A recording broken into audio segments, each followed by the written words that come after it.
Muy buenos días. Rayo del sol. Despiertos. Con calor. Yo me crié donde hacía mucho más frío, pero después de tantos años acá no me acostumbro más a este frío. Les invito a que abran su Biblia a 2 Corintios 7 y luego vamos a orar. 2 Corintios 7.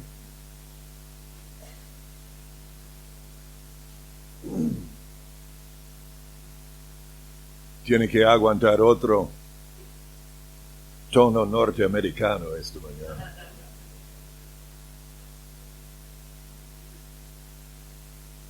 Oremos.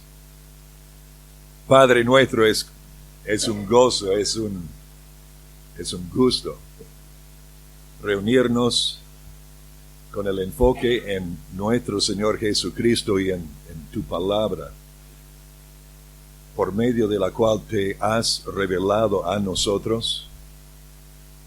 En ella encontramos a Jesucristo, en ella encontramos todo lo que tú eres. Hay mucho que no comprendemos, porque tus pensamientos, tu camino, tu ser son tanto más altos que los nuestros.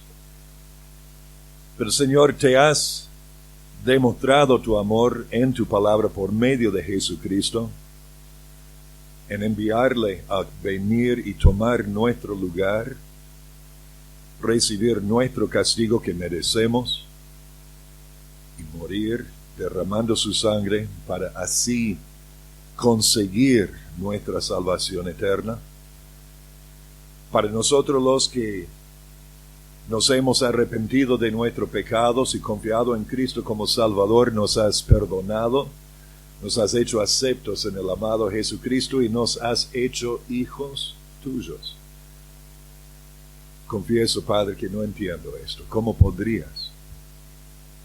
Y te ruego, Señor, en el nombre de Jesucristo, que esta mañana nos ayudes al leer tu palabra, al ver lo que nos dice, que nos sometamos a lo que tu palabra nos dice. Lo que vemos acá en tu palabra es algo que puede ser chocante para muchos esta mañana. Es algo que ha sido violado a través de la historia. Y es algo que ha causado tantos abandonos, tantos que han seguido por un tiempo y luego han dejado de seguirte. Y Señor, te pido en el nombre de Jesús que nos ayudes a recibir la palabra con toda solicitud, como es en verdad la palabra de Dios y no de hombres, y que nos ayudes a someternos humildemente delante de ti, para que tú seas exaltado en nuestras vidas. Te pido esto en el nombre del Señor Jesucristo. Amén. 2 Corintios capítulo 6. ¿Dije 7? Quería decir 6. Ya saben lo que quiero decir, ¿verdad? Comenzando con el versículo 11. En el capítulo, el apóstol Pablo está, en cierto sentido, defendiendo su ministerio entre los corintios, porque muchos de ellos estaban como queriendo rechazar lo que él les había enseñado. Estaban dudando de su autoridad como apóstol de Jesucristo. Y en la primera parte del capítulo, entonces, él va hablando de todo lo que él ha experimentado y sufrido y lo que el Señor le ha guiado a hacer y recibir para poder ministrar a ellos. Y luego, a partir del versículo 11, dice: nuestra boca se ha abierto a vosotros, oh Corintios. Nuestro corazón se ha ensanchado, se ha abierto, es como se ha agrandado en amor para con ustedes. No estáis estrechos en nosotros, pero sí sois estrechos en vuestro propio corazón, como cerrando su corazón contra él.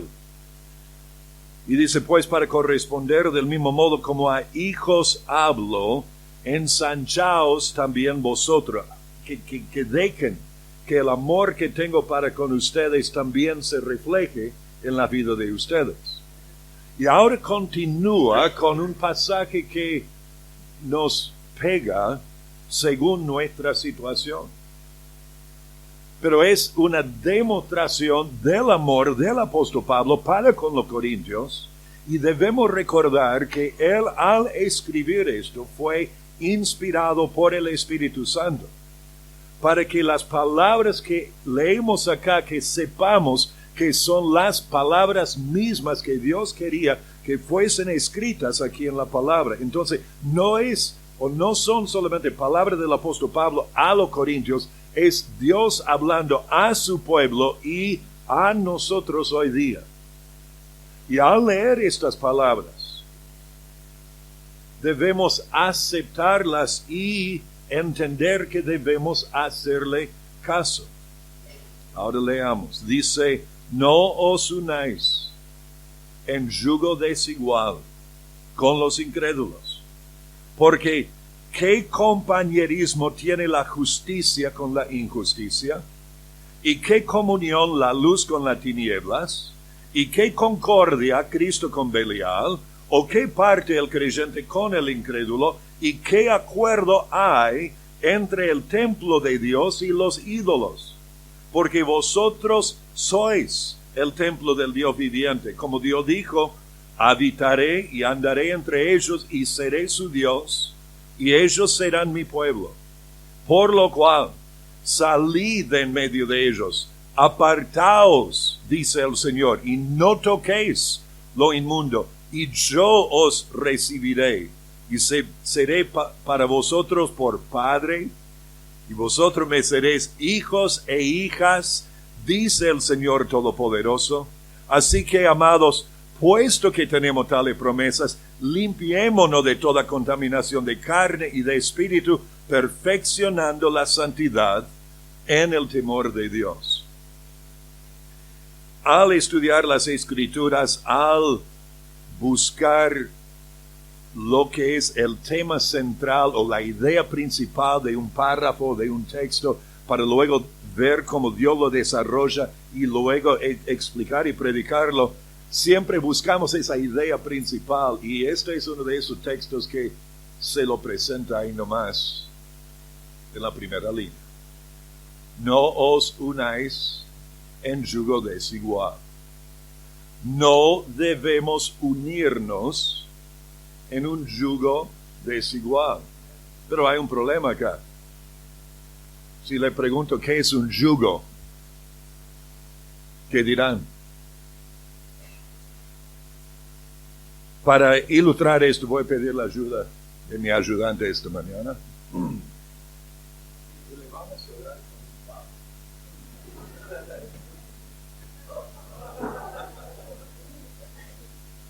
Un yugo, antiguamente, y hasta el día de hoy, en ciertos lugares se usa.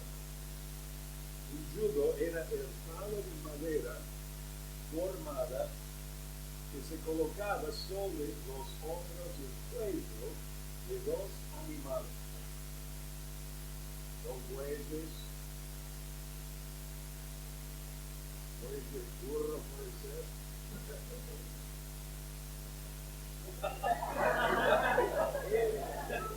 Iba a pedir a Pastor Dante y Pastor Verde que hagan esto,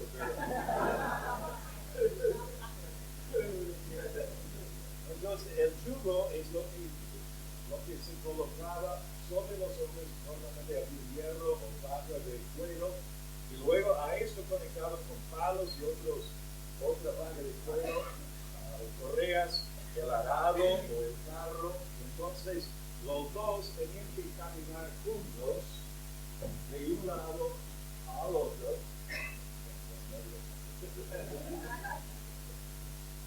Así. Entonces esto era el yugo. Hace varios años en otra conferencia juvenil vimos que Cristo dijo: tomad mi yugo sobre vosotros. Vamos a ver eso en un ratito, pero esta es la idea. Un yugo, no os unáis en yugo desigual con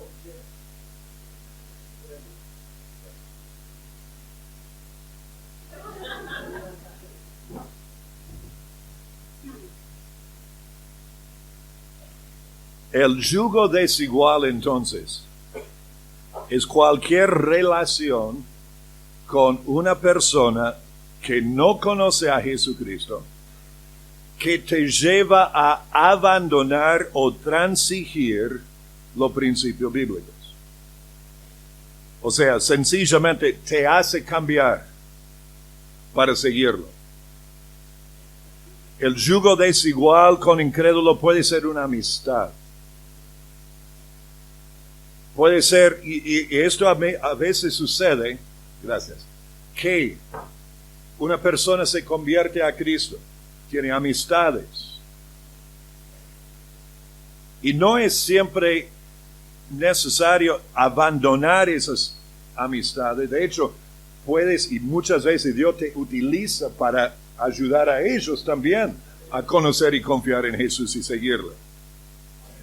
Pero el asunto es, en otros casos, esas amistades, en lugar de ir con vos en el yugo, te llevan hacia ellos. Puede ser una relación de empresa como una sociedad anónima. Un creyente se pone socio con un incrédulo y luego encuentra que el incrédulo tiene otros principios, o por ahí de antemano sabía de esto, pero igual pensaba que lo podía hacer andar, pero en lugar de seguir principios bíblicos en cuanto a la integridad y la honestidad, ya está yendo en la otra dirección. ¿Están conmigo? También el yugo desigual puede ocurrir en un noviazgo que se lleva al matrimonio.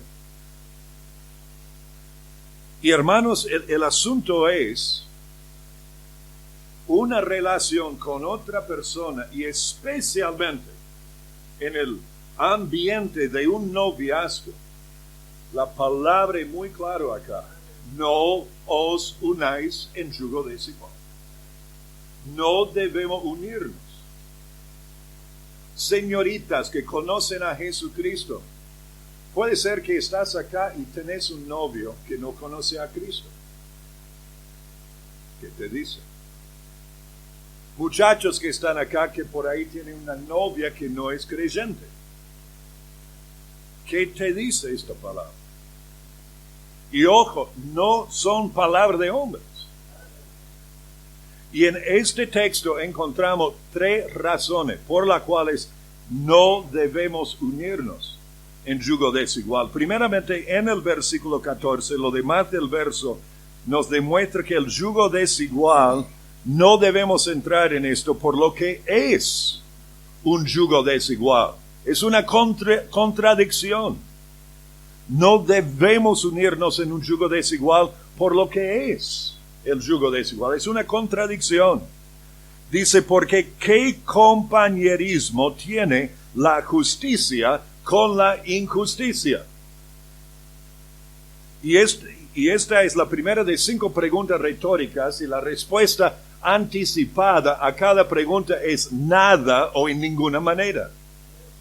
¿Qué compañerismo, qué participación tiene la justicia, lo que se conforma a las normas santas de Dios, con la injusticia, lo que hace lo suyo? En ninguna manera puede haber compañerismo. Es una contradicción. O la última línea, ¿qué comunión, qué tiene en común la luz y las tinieblas? O hay luz, o menos luz y luego tinieblas. La tinieblas es la ausencia de luz. No podés meter tinieblas en luz. Podés meter luz en las tinieblas. ¿Y qué tiene en común? Nada. Es una contradicción. Entonces, la primera razón por la que no debemos unirnos en un yugo desigual es porque lo que es el yugo es una contradicción. La segunda razón, vemos en los versículos 15 al 18, es por lo que somos. Por lo que somos. No debemos unirnos en un yugo desigual por lo que somos. Primero, en el versículo 15 nos enseña que estamos unidos a Cristo? ¿Qué concordia Cristo con Belial? ¿O qué parte el creyente con el incrédulo? ¿Qué concordia? La palabra concordia es de donde viene nuestra palabra sinfonía. ¿Qué música van a componer y cantar en armonía Cristo con Belial, que es otro nombre del diablo? Es llamativo, en el Antiguo Testamento, en nuestra versión no aparece así, pero en el Antiguo Testamento, en varios lugares, leemos de que habían hombres, dice que eran hombres perversos o hombres impíos. Por ejemplo, los hijos de Elí en 2 Samuel, donde leemos que eran hombres impíos, capítulo 2, versículo 12. Hombres impíos, literalmente hijo de Belial, hijo del diablo. Belial era otro nombre del diablo, significaba el que no tenía ningún valor. Era totalmente sin valor, no digno de nada de valor. Donde Cristo es digno de todo valor, todo honor. Él es digno de toda nuestra adoración, todas nuestras vidas, de darle a Él.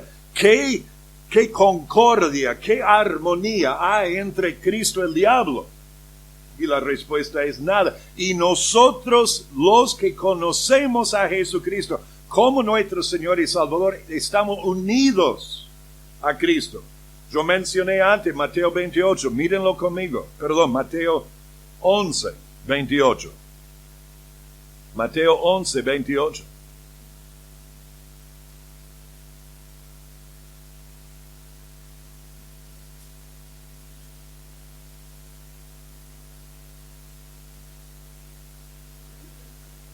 Muchas veces leemos estos versículos en Mateo 11, 28 a 30 como si fuese una invitación. Pero fíjense en el modo de los verbos acá. Entiende la gramática, ¿verdad? Lengua y gramática era materia favorita en el colegio, ¿verdad? ¿Qué es un imperativo? Un mandato. Ok, muy bien. ¿Tienen eso? ¿Y cómo se demuestra con la forma del verbo vosotros? Cuando termina con la de, venid a mí. Es un imperativo, es un mandato, es más de una invitación, es un mandato. Cristo dice, venid a mí, todo lo que estáis trabajados y cargados, y yo os haré descansar. ¿Están despiertos todavía? 29. Llevad mi yugo sobre vosotros, y aprended de mí, que soy manso y humilde de corazón, y hallaré descanso para vuestras almas, porque mi yugo es fácil y ligera mi carga. Piensen en cuanto a ese yugo. Vamos a hacerlo. Piensen en el yugo. Cristo dice, llevad mi yugo. ¿Está? Entonces, ¿quién está acá? Si estoy en el yugo con Cristo, ¿quién está acá? Cristo. Entonces, donde Él va, yo voy. Donde yo voy, Él me acompaña. ¿Están conmigo? Entonces, el yugo desigual quiere decir, bueno, vamos a poner el incrédulo, o le sacamos a Cristo, o le ponemos acá en el medio, o de alguna manera me acomodo cuando ya estoy en el yugo con Cristo. ¿Están conmigo? Pero están unidos a Él. Y esto es donde va el tema del yugo desigual, de que de repente no podemos seguir siguiendo a Cristo, porque ya para seguir con la otra persona lo tengo que dejar. Y sucede que uno elige a la otra persona que no conoce a Cristo antes de Cristo. Lo que somos, primero, unidos a Cristo. El versículo 16 nos enseña que somos templo de Dios. Volviendo a 2 Corintios 7.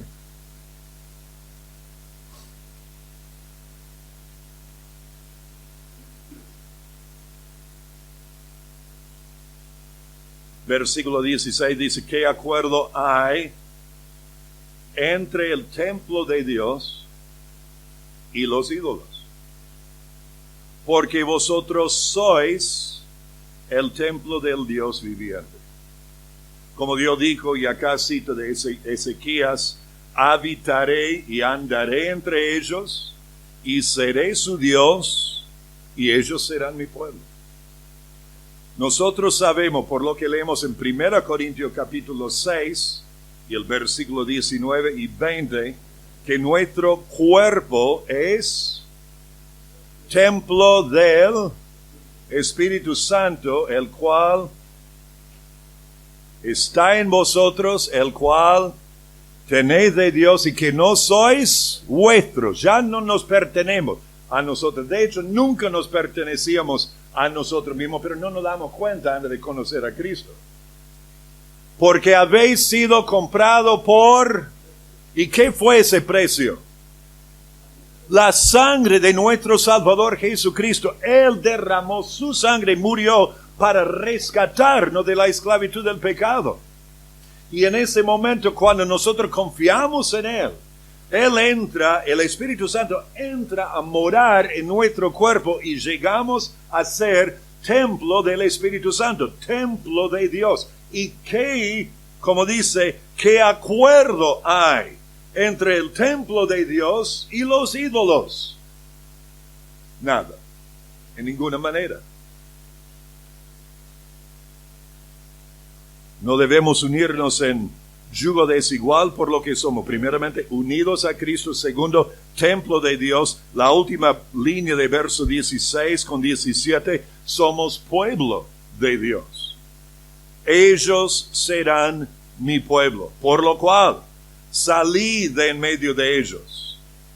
Esto viene de Isaías 52. Y apartaos, dice el Señor, y no toquéis lo inmundo, y yo os recibiré. Yo os recibiré. El pueblo de Dios. Uno dice, no, pero este versículo, porque el citación del Antiguo Testamento tenía que ver con el pueblo judío. Ok, originalmente era así. Pero ahora se aplica a nosotros. Vaya a Primera de Pedro, capítulo 2. Primera de Pedro 2. Y el verso 9 que dice, mas vosotros, 1 de Pedro 2, 9, mas vosotros sois linaje escogido, real sacerdocio, nación santa, que sigue,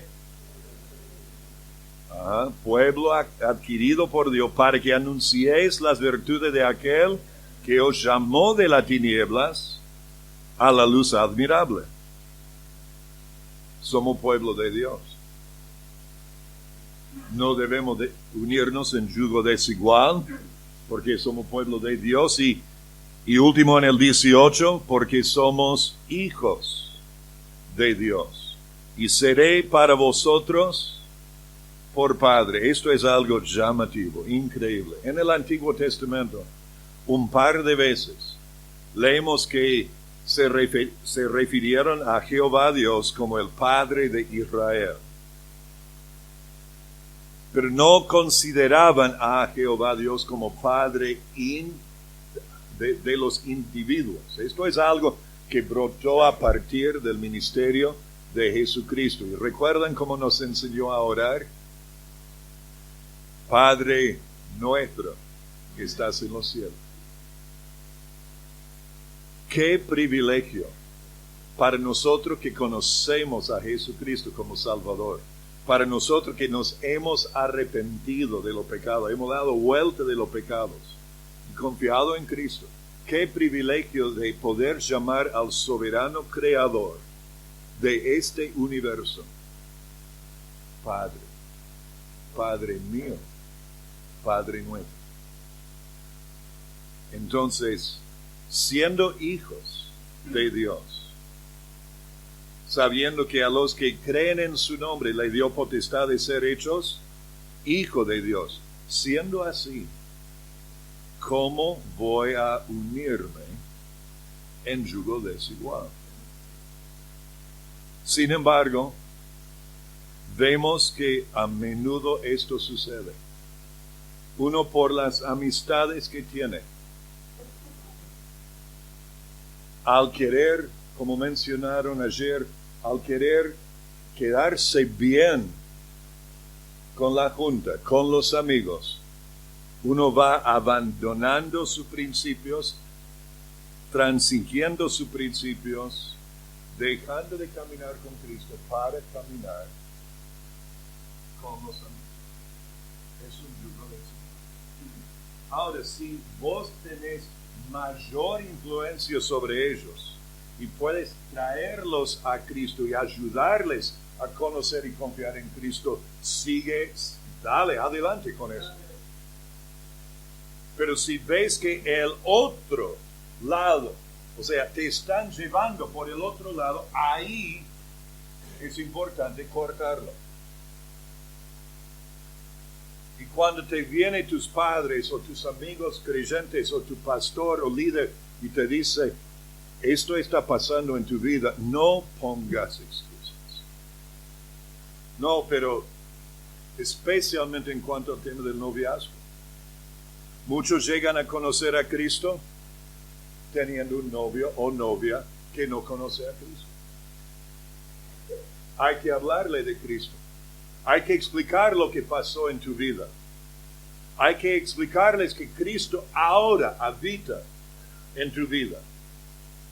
Y que debes, no solamente debes, pero deberías tener el deseo de agradarle a Él y servirle a Él y seguirle a Él con todo tu corazón. Y si tu novio o tu novia dice, yo quiero conocerlo también, dale, llévelo a Cristo. Pero si no, joven o no tan joven, hay que hacerle caso a Dios. No, pero mi caso es especial. Esto nos lleva a la tercera razón por la que no debemos unirnos en yugo desigual. Es por lo que la historia nos demuestra. Quiero que vayan paseando un poco conmigo en el Antiguo Testamento. Comenzamos con Deuteronomio capítulo 7. Deuteronomio capítulo 7.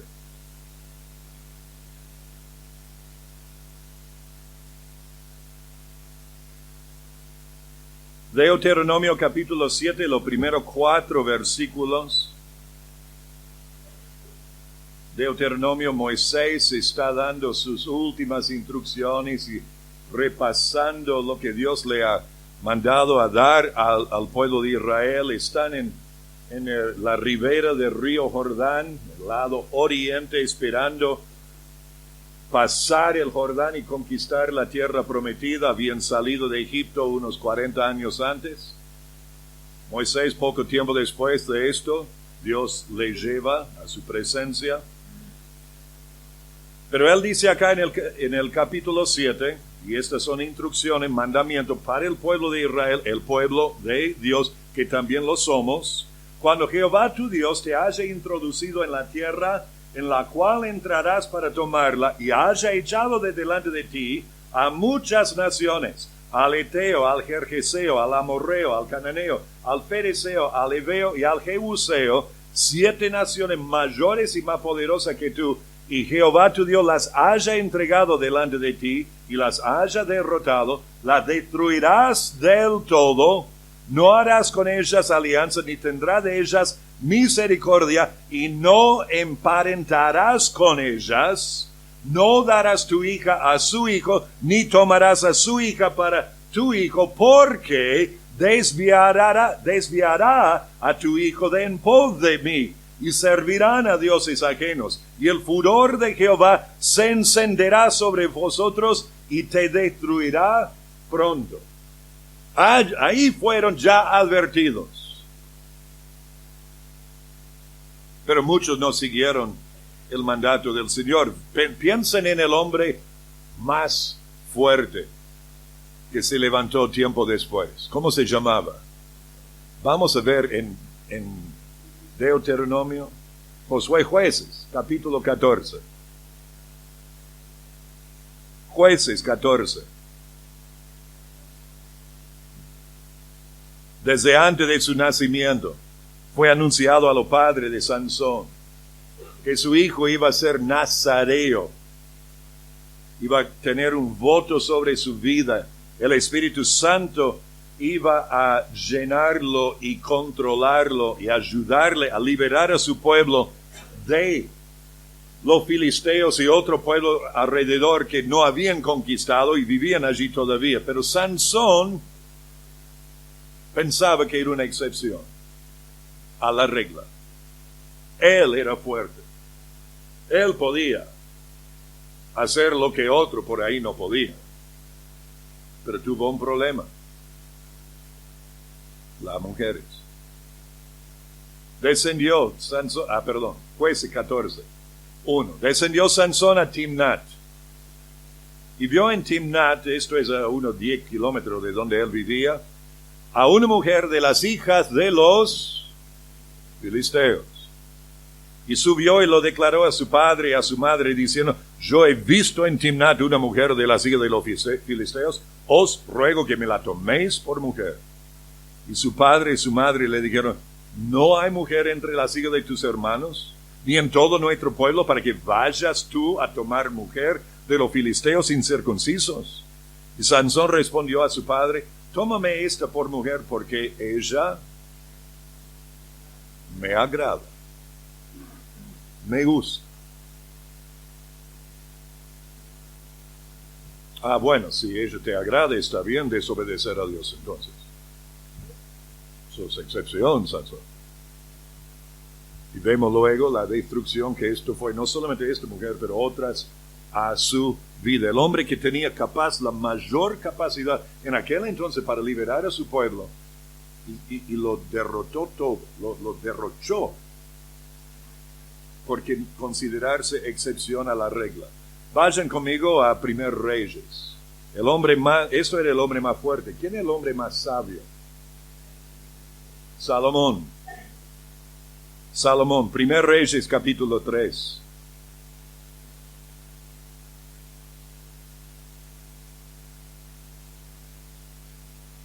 Acá encontramos el comienzo de algo en la vida de Salomón, que él llevó al extremo. Primer Reyes 3, verso 1 dice: Salomón hizo parentesco con Faraón, rey de Egipto, pues tomó la hija de Faraón, la trajo a la ciudad de David, entre tanto que acababa de edificar su casa y la casa de Jehová y los muros de Jerusalén alrededor. ¿Qué pasó? Él hizo una alianza con el rey de Egipto, y en aquel entonces era muy común que para formalizar cierto pacto o alianza, entonces daba la hija a casarse con el hombre. Entonces ya no era solamente alianza con un rey extranjero, ya era en este sentido suegro. Pero no termina allí. Ella vino con todas sus religiones, sus dioses, ídolos falsos. Pero vayan al capítulo 11, donde leemos en cierto sentido lo que es el resumen de la vida de Salomón. Capítulo 11 y los versículos 1 a 6, donde leemos: pero el rey Salomón amó, además de la hija de Faraón, a muchas mujeres extranjeras. Para. ¿Qué había dicho Dios allá en Deuteronomio 7 en cuanto a ese tema? Y este es el hombre a quien Dios había dotado con sabiduría y prudencia más allá de cualquier otra persona jamás.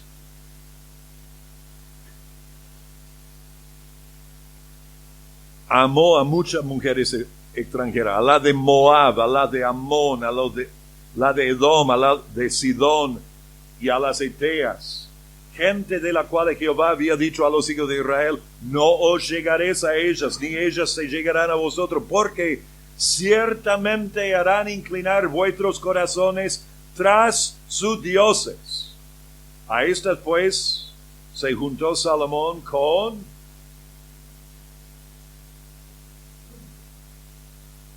verso 3.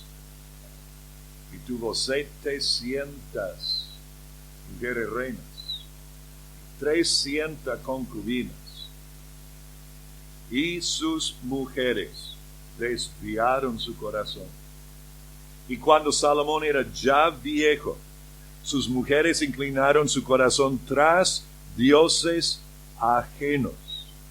Y su corazón no era perfecto con Jehová su Dios, como el corazón de su padre David. Porque Salomón siguió a Astoret, diosa de los sidonios, y a Milcom, ídolo abominable de los amonitas, e hizo Salomón lo malo ante los ojos de Jehová, y no siguió cumplidamente a Jehová como David su padre. Este es el hombre que compuso más de 1000 proverbios, el que escribió un libro de sabiduría y lo dio a su hijo Roboam. Se llama el libro de los proverbios. Este es el hombre que describió lo que era su primer enamoramiento y el amor que tenía para su primera esposa en el Cantar de Cantares. Un hermoso retrato de cómo debe ser la pasión entre el hombre y la mujer en el matrimonio. Sin embargo, se consideró excepción a la regla que Dios, al mandato que Dios les había dado. Y el resultado está: inclinó su corazón, desvió su corazón. Sucede. El cuarto rey de Judá, Salomón entregó el reino a Roboam. Roboam, por su imprudencia, por su soberbia, hizo dividir el reino. Su hijo luego siguió Abiam, después el hijo de Abiam, Asa, que era buen rey. Y el hijo de Asa, ¿cómo se llamaba? Vamos a 2 Crónicas 17. El cuarto rey de Judá, la nación del sur. 2 Crónicas 17.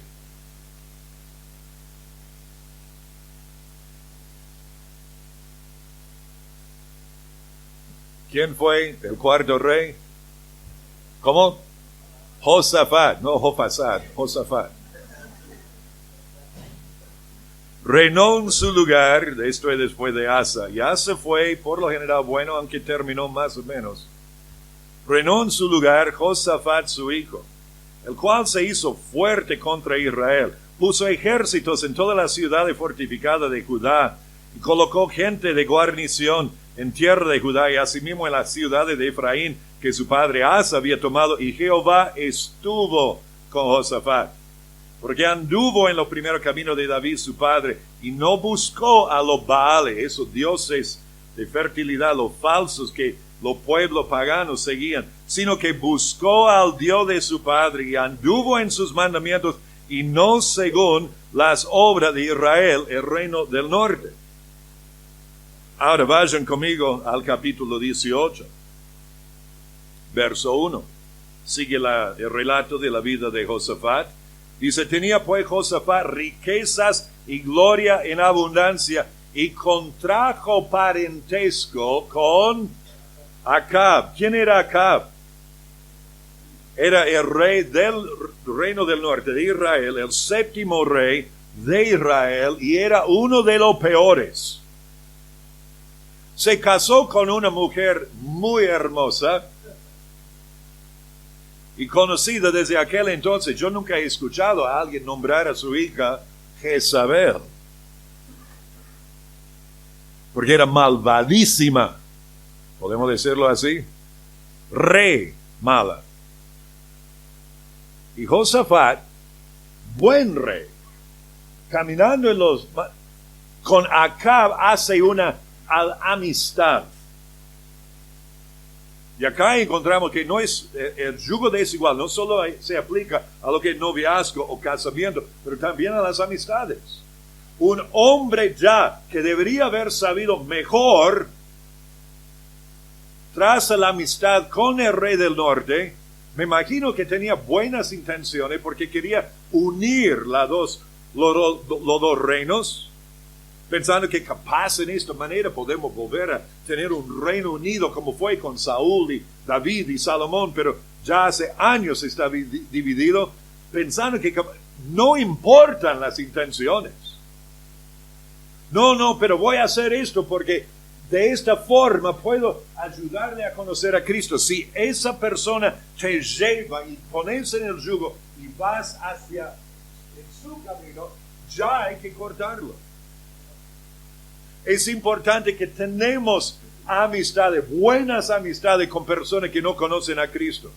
¿Cuántos de ustedes están aquí esta mañana y conocen a Jesucristo porque un amigo o una amiga te habló y de Jesucristo o que te trajo a la iglesia? ¿A cuántos de ustedes? ¿Hay nomás? ¿Cuántos de ustedes no entienden la pregunta? Lo creo. Y ni he comenzado con vos, Lucas.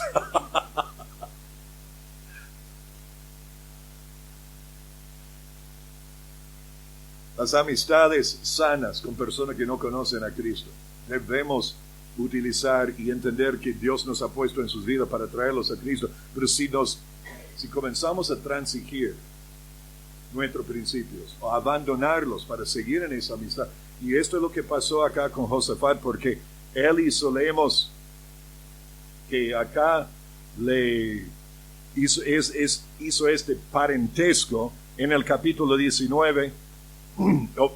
En el capítulo 18 él fue a Israel al norte, visitó a Acab. Acab dice, ¿queréis ir a la guerra conmigo? Josafat dice, bueno, soy como vos en esto, vamos juntos.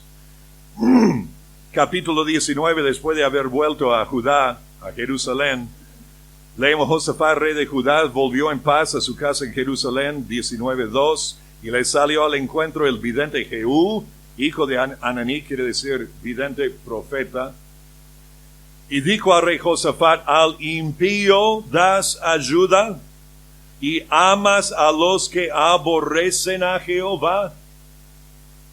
Pues ha salido de la presencia de Jehová ira contra ti por esto. Pensando que podía transigir con lo que Dios le había dicho. Estamos en 2 Crónicas, vamos a Esdras.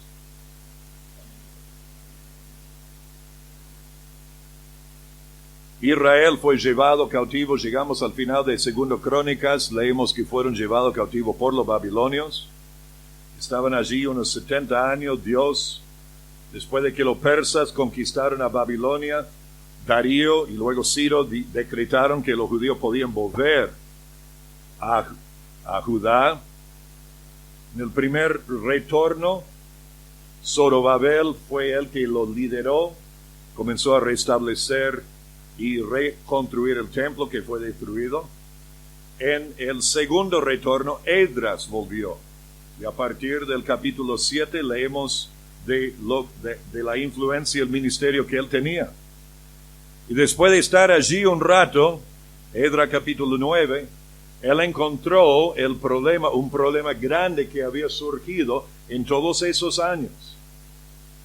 Acabadas esta cosa, capítulo 9 de Esdras, los príncipes vinieron a mí diciendo: el pueblo de Israel y los sacerdotes y levitas no se han separado de los pueblos de las tierras, de los cananeos, heteos, fereceos, jebuseos, amonitas, moabitas, egipcios y amorreos, y hacen conforme a sus abominaciones. ¿Por qué? Verso 2, miren lo que hicieron. Han tomado de la hija de ellos para sí y para sus hijos. Y el linaje santo ha sido mezclado con los pueblos de la tierra. Y la mano de los príncipes y de los gobernadores ha sido la primera en cometer este pecado. Fíjense en la reacción de Esdras. Cuando oí esto, rasgué mi vestido y mi manto, y arranqué pelo de mi cabeza, de mi barba, y me senté angustiado en extremo. Esto era la forma común en aquel entonces de demostrar angustia extrema, y tristeza, y arrepentimiento. Lo demás del capítulo 9 y luego en el capítulo 10 es la única vez en las Escrituras, en el capítulo 10, donde la gente decidió divorciarse de las personas incrédulas, extranjeras, no hijas o hijos de Dios. Única vez en la historia y en las Escrituras que encontramos que hicieron esto. Porque Dios odia el divorcio. El asunto es, si uno está casado, siendo creyente con un incrédulo, el casamiento es de por vida. Entonces hay que apoyar el matrimonio y hay que ayudar y buscar ayudar para que se convierta a Cristo. Pero entrar en eso es incorrecto. Por ahí parece una contradicción. Pero tenemos que entender que Dios odia el divorcio, odia el repudio, como dice en Malaquías. Entonces debemos reforzar el matrimonio y ayudar, buscar ayudar a la persona incrédula, llegar a conocer a Cristo, pero muchas veces, la mayoría de las veces, no sucede por el yugo desigual. En Nehemías, esto es el ministerio de Esdras, unos 50, 70 años después, ahí viene Nehemías. Pero sí, Nehemías. Y él tuvo que lidiar con el mismo problema en el capítulo 13. Nehemías, como ven, hemos visto en estos días con el pastor Self, el ministerio que tuvo, el corazón que tenía, pero también era un hombre muy apasionado de hacer lo que Dios quería que hiciera, de obedecer a Dios y que el pueblo obedeciera a Dios. En el capítulo 5, por ejemplo, leemos que ante una injusticia se enojó grandemente, pero lo medité, dijo él. Lo medité y luego confrontó a aquellos que estaban en pecado y ellos arreglaron el problema. Se arrepintieron de lo que habían hecho. Ahora en capítulo 13, otra injusticia. Lo que leemos, vi a sí mismo, verso 23. Vi a sí mismo en aquellos días a judíos que habían tomado mujeres de Asdod, amonitas y moabitas. Otra vez están haciendo esto. Y la mitad de sus hijos hablaban la lengua de Asdod porque no sabían hablar judaico, sino que hablaban conforme a la lengua de cada pueblo. Ahora, Nehemías se enoja otra vez, pero esta vez peca. El tema es, las Escrituras nos enseñan que debemos quitar de nosotros todo enojo, ira, gritería, maledicencia, ¿verdad? Entonces, por un lado, el enojo es pecaminoso en sí, pero hay enojo que en sí no es pecaminoso. Es una emoción, una energía que Dios nos da para solucionar problemas. Y el enojo, por ejemplo, leemos en Efesios 4, airaos, pero no pequéis. No se ponga el sol sobre vuestro enojo, ni deis lugar al diablo. Entonces, hay enojo que en sí es pecaminoso y hay enojo que no en sí es pecaminoso, pero puede llevar al pecado. ¿Y qué es la diferencia? Me pregunta. Gracias por preguntar. Si te enojas por una ofensa personal, es pecado.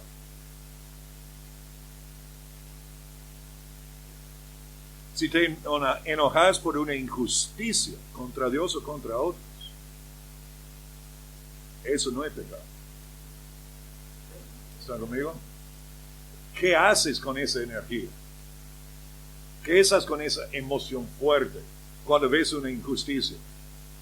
Nehemías lo confrontó en el capítulo 5. Me enojé en gran manera y lo medité, dijo.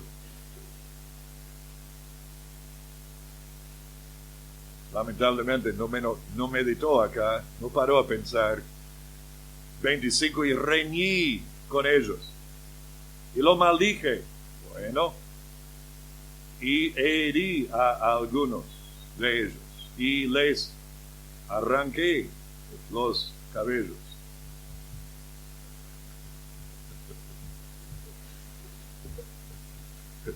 Dios demuestra las arrugas y todo de los hombres de Dios en la palabra. ¿No es cierto?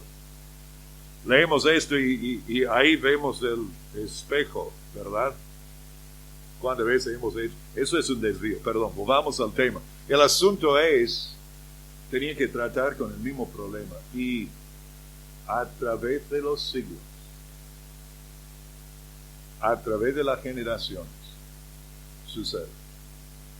Me acuerdo cuando tenía 17, 18 años y Dios estaba obrando en mi vida, llevándome paso a paso a rendir mi voluntad a la suya, a dejar lo que yo quería hacer, que era ser mecánico de autos, a hacer lo que él quería, que era misionero.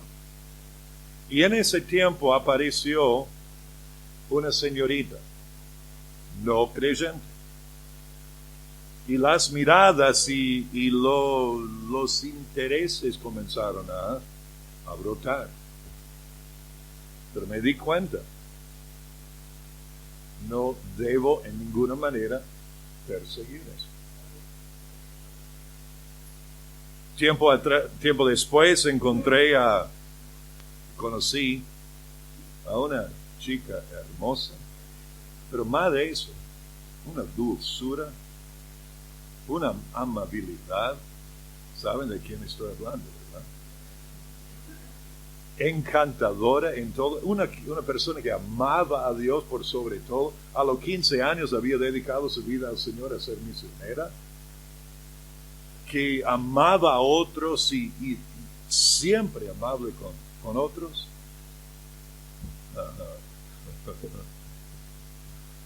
Ya pasaron 40 años con ella. Encantado estoy. Yo gané la lotería, ella. Bueno. Pero de esperar. Dice 40 años, sí, nos casamos a los 10, perdón.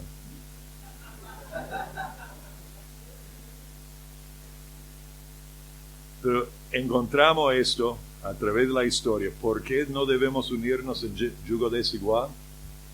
Por lo que la historia nos demuestra.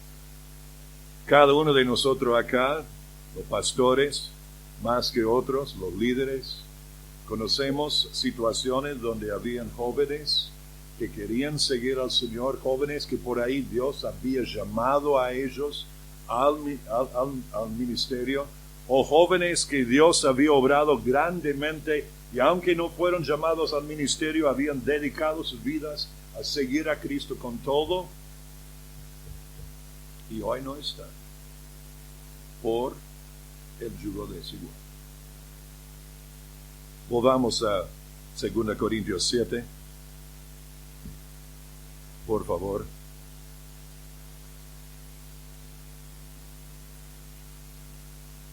Termina el párrafo en el verso 1 de capítulo 7. Así que, en resumen, amados, escuchen esa palabra, amados, Dios no nos da estos mandatos de no unirnos en un yugo desigual porque es un tipo malo ahí arriba en el cielo y cuando te ve disfrutando la vida y entrando en algo, y él no anda con un palo y no vas a andar así alegre, ¡pua! Te voy a dar. No. Él quiere lo mejor para tu vida. Él quiere lo mejor para nuestras vidas. Y lo mejor es amar a Dios con todo tu corazón y alma y mente. De andar en obediencia gozosa, voluntaria a su palabra. Y cuando Él te dice, joven, cuando Él te dice, adulto, no os unáis en yugo desigual con los incrédulos, nuestra respuesta debe ser, dale, Padre, te voy a hacer caso, aunque me cueste. Así que, amados, puesto que tenemos tales promesas, ¿qué promesas? De que somos templo de Dios, pueblo de Dios, hechos hijos de Dios. Puesto que tenemos tal promesa, limpiémonos de toda contaminación de carne, los pecados que cometemos con nuestro cuerpo, con nuestras palabras, con nuestras manos. Limpiémonos de toda contaminación de carne y de espíritu, lo interno, esos pensamientos, esa envidia, esa codicia, ese deseo, esa lujuria, esa lascivia. Limpiémonos de toda contaminación de carne y de espíritu, perfeccionando o llevando al final y madurando en la santidad, en el temor de Dios. Entonces, ¿qué? ¿Qué vas a hacer? ¿Qué debes hacer? ¿Estás en un noviazgo en este momento con una persona que no conoce a Cristo? ¿Qué debes hacer?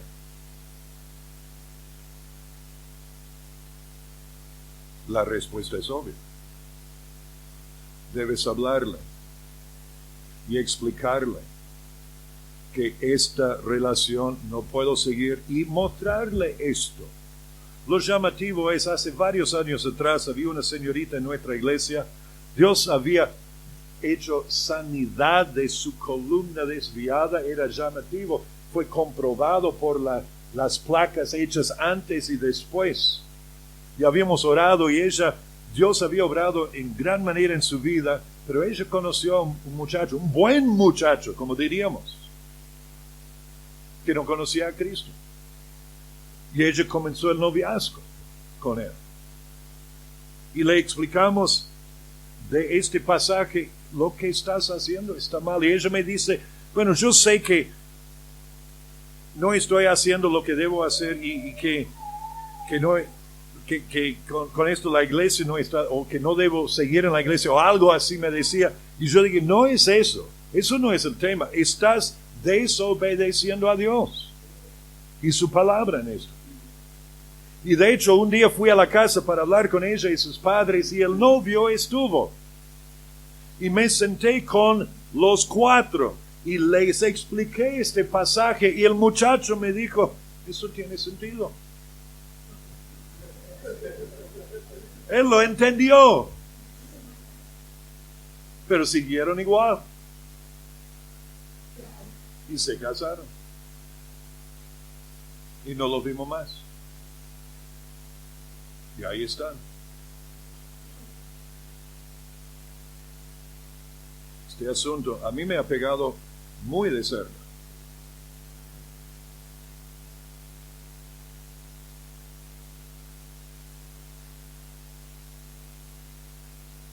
Uno de mis hijos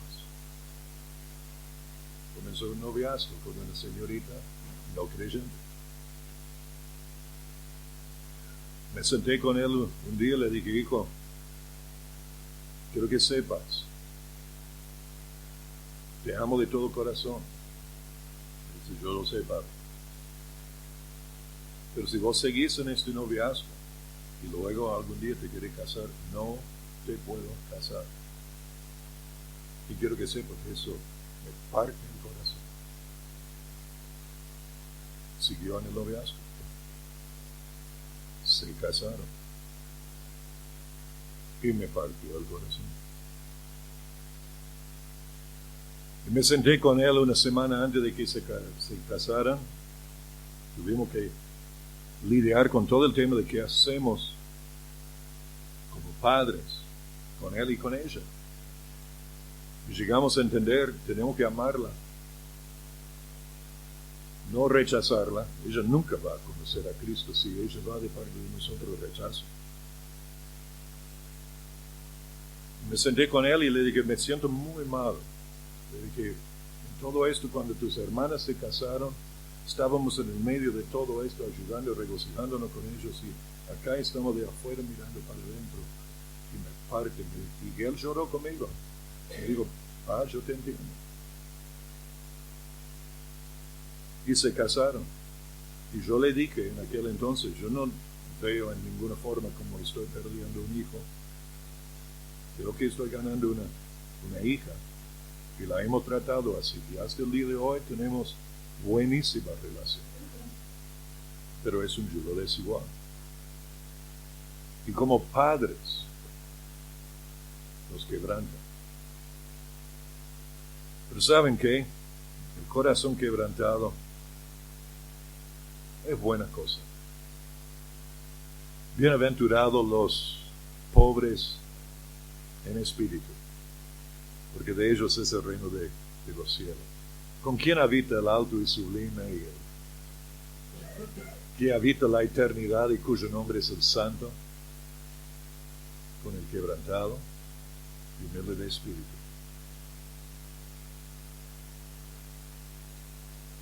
Quisiera que la situación fuese diferente, obvio. Pero es lo que es. Y quiero animarle, jóvenes, como dice acá, amados, limpiémonos de toda contaminación de carne y de espíritu. Que vayas creciendo y madurando en la santidad, en el temor de Dios, no uniéndote en yugo desigual. No sabemos lo que va a pasar con mi hijo y nuestra nuera. Oramos por ellos, hablamos con ellos. Dios dirá. Pero en el caso de cada uno de nosotros acá, y jóvenes, esto no es, bueno, yo no estoy de acuerdo. Son las palabras de Dios aquí. Y debemos hacerlo caso. Padre nuestro que estás en los cielos, te damos muchas gracias por tu amor para con nosotros. Aún siendo pecadores, Cristo murió por nosotros.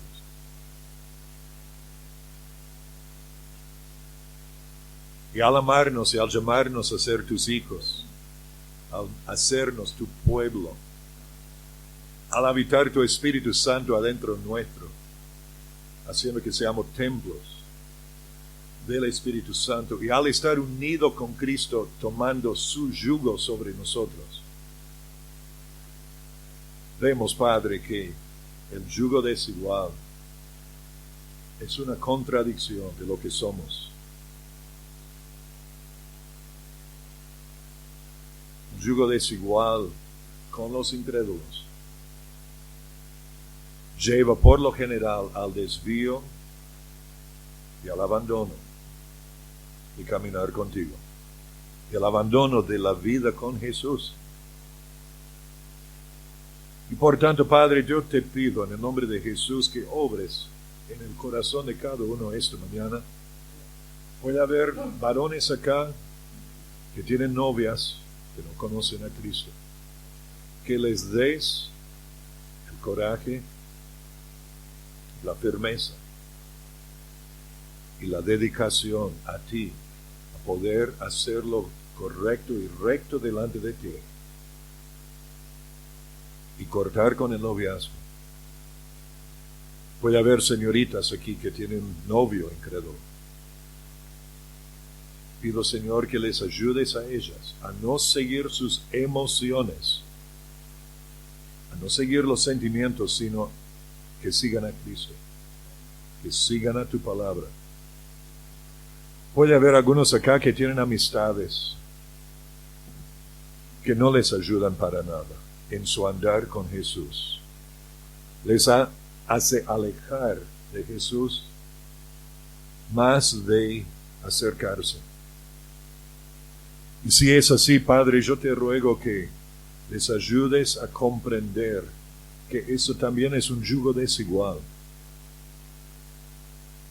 y que deben así hacer una separación.